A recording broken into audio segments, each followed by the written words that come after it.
همه من و شما شاید به جریان باشیم که وضعیتی که در تاجیکستان بر سر نوجوانان مسلمان تاجیکستان آمده این است که رئیس جمهور تاجیکستان امام علی رحمانوف رئیس جمهورش قانونی وضع می کند برای نوجوانهای مسلمان، برای جوانانی که زیر سینین 18 سال قرار دارند که نباید از 18 به پایین او حضور به مسجد و نماز پیدا کنند. تو جوان مسلمان چقدر خدا برای تو نعمت داده. امروز جوانان و نوجوانان تاجیکستان پشت دروازه های مساجد گریه می کنند ولی کسی اونها را به مسجد راه نمی دهد. دین اسلام دین است که به فرموده قرآن میگه انما المؤمنون اخوه، همه مسلمان ها برادر یکدیگرند. اسلام مسئله جغرافیایی را نمی شناسد، مرز را نمی شناسد. به تعبیر اقبال چین و عرب همارا، هندوستان همارا، مسلم هموطن ہے، سارا جهان همارا.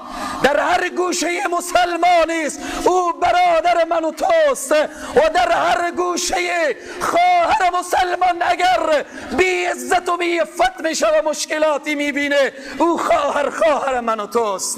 امروز غم جوان تاجیکستانی غم من و توست. امروز او نوجوان وقت افطار میلرزه و آرزوی مسجد میکنه ولی سربازان بوزین صفت رحمانوف کثیف در انتظار اینم که او را دستگیر بکنن. و من اظلم ممن منع مساجد الله، چی کسی ظالمتر از این است که بندگان خدا را از مساجد منع کند؟ چی کسی ظالمتر است؟ امام علی رحمانوف عجب اسمی دارد. چند سال پیش لفظ اوف را از بالای خود برداشت. رئیس جمهور تاجیکستان لفظ اوف را برداشت، یک کلمه روسی هست. جلسات دینی و اسلامی و مذهبی را تشکیل داد و میزبانی کرد، علما را دعوت کرد ولی کسی نمیدانست که خدا ناترس زیر کاسه چینین کاسه دارد و پشت پرده چی هست.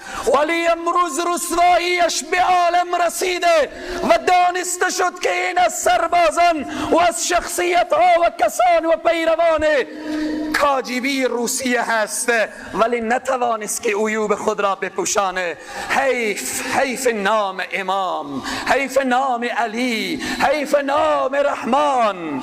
امام یعنی پیشوا ولی امروز امامیت خود را، پیشوایی خود را رئیس جمهور تاجیکستان من میگویم که تو تبدیل کردی به رسوایی. من این فریاد را میزنم مطمئنم که صدای من به گوش تو خواهد رسید. امروز نوار هاست، سایت هاست، رسانه هاست، من یقین دارم که این صدا را خواهد شنیدی و این را بدان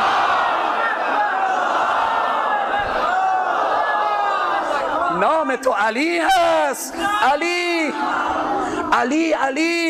علی مرتضی فاتح خیبر به سن 10 سالگی الله را سجده می کند.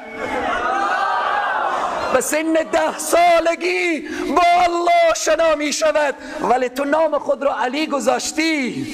مردمان را از نوجوانان را از 18 سالگی مانع میشی که به مسجد اینا حق ندارن که داخل بشن.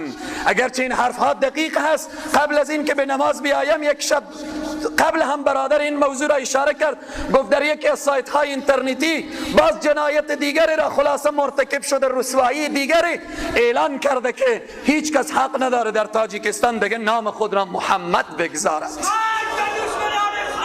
بنان سروران عزیز و بزرگوار، تو جوان مسلمان درد تو باید با درد جوان و نوجوان تاجیکستانی شریک باشد و یکی باشد.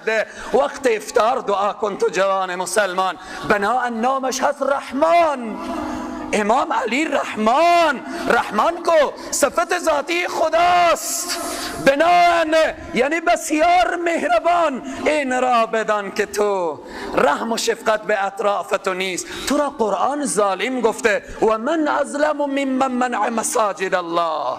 چی کسی ظالم تر است از این که بندگان الله را از مسجد منع کند؟ بناهن تو نام تو در تاریخ به عنوان ظالم ثبت شده. و یا این که از این حرف خود برگرد، از این اشتباه خود برگرد و از جهان اسلام و از نوجوانان تاجیکستان و از مسلمان ها معذرت خواهی بکن.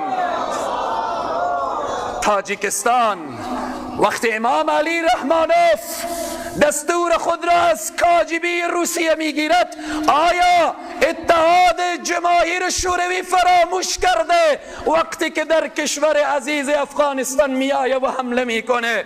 از دست این شیر مردان افغان، از دست مجاهدین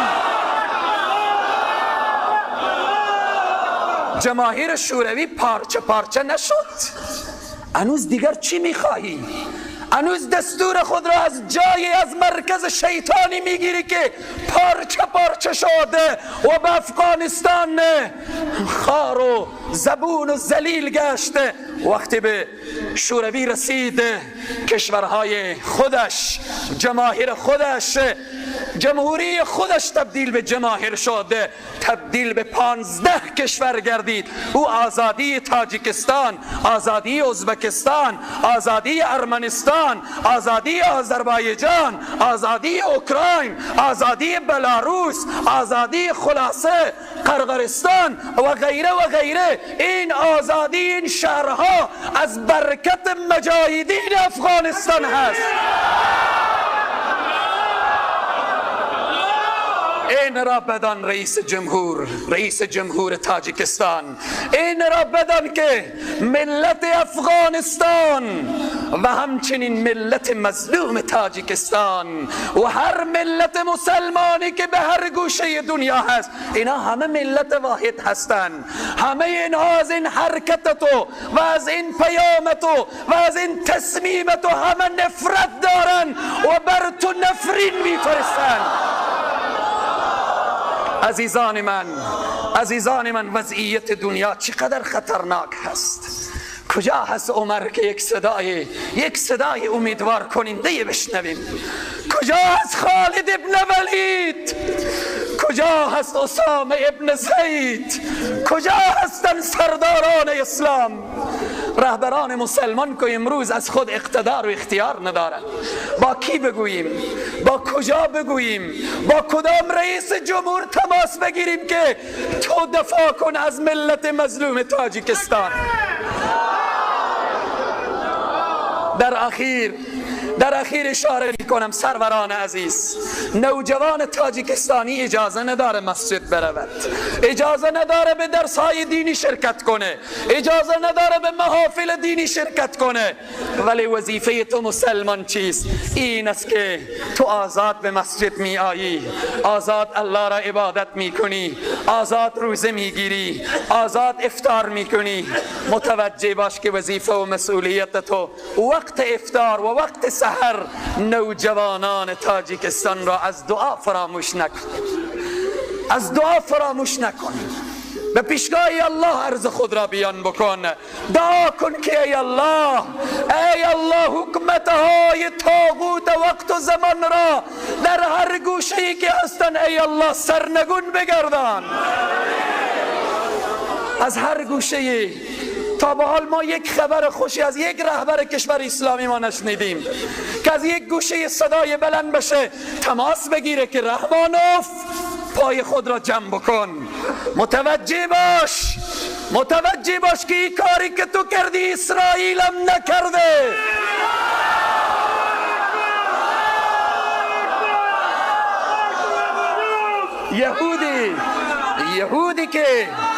یهودی که لتجدن اشد الناس عداوة للذین آمنوا، سرسخترین دشمن مسلمان ها یهود است.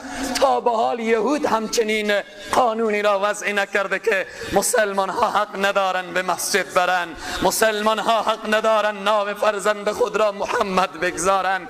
تا به حال این را کور خواندن دشمنان. الله یک می فرماید و رفعنا لک ذکرک، ما نام تو را بلند کردیم ای محمد. امروز در اروپا هر روز چندین انسان مسلمان میشه، هر روز چندین انسان میگه لا اله الا الله محمد رسول الله. امروز برای نوجوانان تاجیکستان ما بزرگترین انگیزه اسلامی داده شده.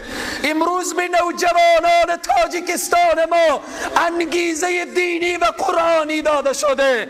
متوجه شدن که چرا ما نمیشن، چرا ما را اجازه نمیدن.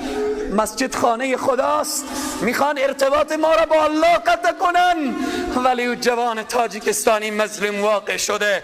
بترس رحمانوف، بترس از آه مظلومان که هنگام دعا کردن اجابت از در حق بهر استقبال می آید.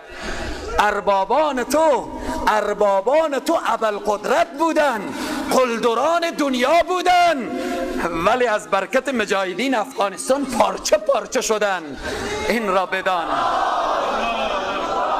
این را بدان که نظام تو، نیت تو، اراده تو و قصدی که کردی، این را بدان که از برکت قرآن و از برکت دعای مظلومین نوجوانان تاجیکستان پارچه پارچه خواهد شد. مسئله بسیار مهم است.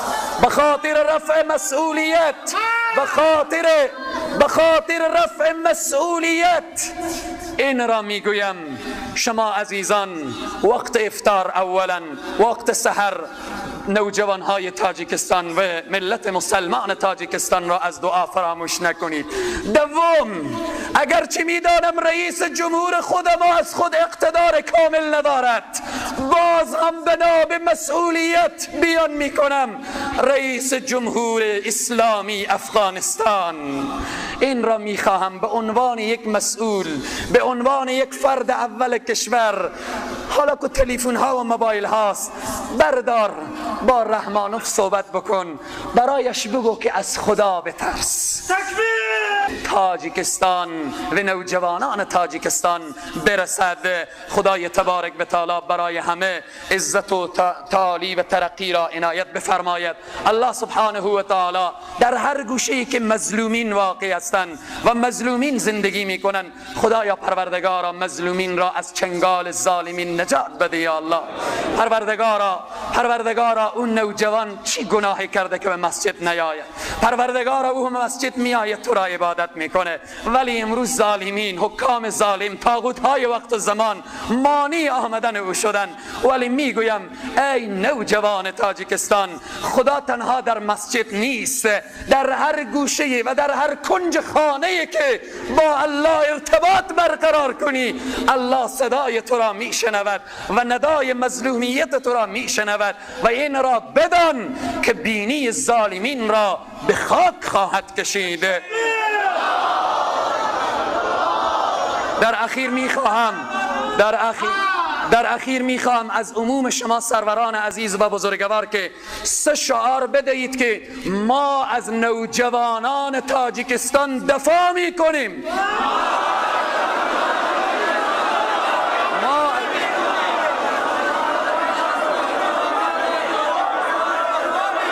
از عقیده خود دفاع میکنیم. نوجوانان تاجیکستان برادرمانند.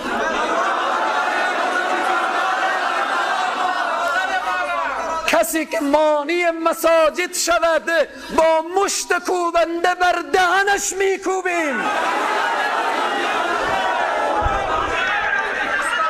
أقول قولي هذا أستغفر الله لي ولكم ولسائر المسلمين. يا حي يا قيوم يا ذا الجلال والإكرام. اللهم اغفر موتانا وموتى المسلمين، وسلم مسافرنا ومسافر المسلمين، واشف أمراضنا وأمراض المسلمين، واقض حاجاتنا وحاجات جميع المؤمنين. اللهم إنا نعوذ بك من عذاب جهنم، ونعوذ بك من عذاب القبر، ومن فتنة محيا وممات، ومن فتنة مسيح الدجال. اللهم طهر قلوبنا من النفاق، وعملنا من الرياء، ولساننا من الكذب، وعيننا من الخيانة، فإنك تعلم خائنة الأعين وما تخفي الصدور. اللهم أصلح شباب المسلمين، اللهم أصلح شباب المسلمين، اللهم أصلح نساء المسلمين، اللهم أصلح نساء المسلمين. اللهم انصر أمة محمد صلى الله عليه وسلم. اللهم اغفر أمة محمد صلى الله عليه وسلم. اللهم ارحم أمة محمد صلى الله عليه وسلم. اللهم ارحم أمة محمد صلى الله عليه وسلم. بار الها طاعت و عبادات ما را تو قبول درگاه خویش بگردان. خدایا پروردگارا این روزی که به خاطر تو گرفتیم تو قبول درگاه خویش بگردان. خدایا پروردگارا این صائمین ماه مبارک رمضان را خدایا تو مورد رحمت و مغفرت خود قرار بده یا الله. پروردگارا بحث ما بحث قرآنی بود، خدایا جامعه ما را جامعه قرآنی بگردان، خانواده ما را خانواده قرآنی بگردان، زندگی ما را زندگی قرآنی بگردان. خدایا کار و معامله ما را کار و معامله قرآنی بگردان. خدایا پروردگارا دستان ما به طرف تو دراز است یا الله. خدایا به امید آرزوی این هستیم که کشورهای اسلامی آزاد بشه، مسلمان ها آزاد بشن. خدایا پروردگارا یک زعیم، یک رهبر عادل خدایا بر همه مسلمان ها عنایت بفرما.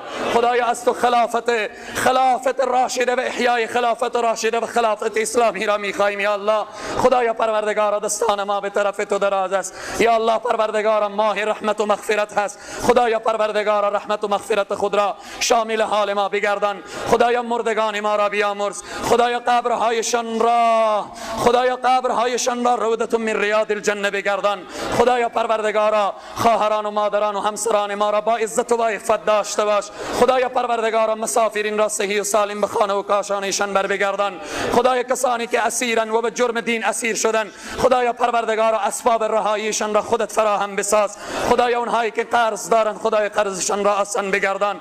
خدایا پروردگارا اونهایی که مریضن روی بستر افتاده‌اند خدایا آرزوی روزه را دارن ولی روزه گرفته نمیتوانن، آرزوی تراویح را میکنن ولی به تراویح خوانده نمیتوانن. ای الله پروردگارا فضائل صائمین و فضائل قائمین خدایا برکات روزه را نصیب ایشان و نصیب این جمع و نصیب کل امت اسلام بگردان. خدایا پروردگارا مظلومین تاجیکستان را از او حالت نجات بده یا الله. پروردگارا دروازه های مسجد بر اینا مسدود شده. خدایا پروردگارا از تو میخواهیم، خدایا پروردگارا خدایا از تو میخواهیم که دروازه های خیر و برکت را بر روی ایشان و بر روی این ملت افغانستان باز بگردان. خدایا پروردگارا برای همه مسلمان ها اتحاد و اتفاق و انسجام و همبستگی عنایت بفرما. خدایا کینه و بغض و عداوت و دشمنی را از قلب ها بیرون بگردان. خدایا پروردگارا در روز قیامت روزه را شفیع ما بگردان، قرآن را شفیع ما بگردان. همه ما را یا الله از شفاعت سرور سالار انبیا محروم نگردان. و صلی الله تعالی و سلم علی خیر خلقه محمد و علی آله و اصحابه اجمعین برحمتك یا ارحم